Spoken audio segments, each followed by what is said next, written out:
అందరికీ నమస్తే. ఈ మధ్య కాలంలో ఆంధ్ర రాష్ట్రంలో వినిపించే ఒకే పదం మావికన్. అసలా ఆంధ్రప్రదేశ్ రాజకీయాల్లో ఇది ముఖ్యమైన పదం. అసలేంది మావిగన్ అంటే ఏంటిది? అసలు దీని కథ ఏంటి? కొంతమందికి తెలియదు. ఏందిరా మావిగన్ అంటున్నారు అని కూడా వాళ్ళకి అర్థం కాదు. కాబట్టి అసలు మావిగన్ గురించి తెలుసుకుందాం ఒక్కసారి.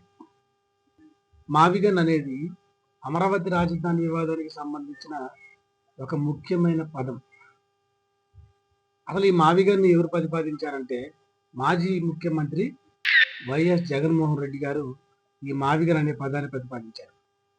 మరి అసలు ఈ మావిగన్ అనే పదం ఎందుకు వచ్చింది, ఆయన ఎందుకు ప్రతిపాదించాడు దాన్ని గట్టిగా మనం చూస్తే, చంద్రబాబు నాయుడు గారు అమరావతిని రాజధానిగా ప్రకటించారు.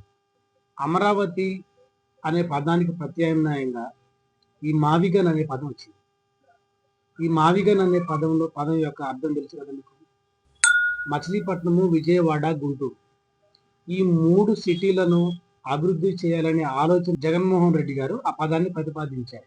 అసలుకి ఈ పదం ప్రతిపాదించడానికి గల కారణం ఏంటి, అసలు దీని నేపథ్యం ఏంటి, దీనికి వెనకాల హిస్టరీ ఏంటి, ఆయన చేసిన రీసెర్చ్ ఏంటి అనేది మనం చూస్తే, చైనాలోని జిన్నుచి అనే సిటీ మాదిరిగానే మచిలీపట్నం సెంటర్ పాయింట్గా చేసుకొని విజయవాడ, గుంటూరు నగరాలను కలుపుతూ తక్కువ ఖర్చుతో కూడిన అభివృద్ధిని సాధించాలనేది మావిగన్ యొక్క ప్రథమ ఉద్దేశం.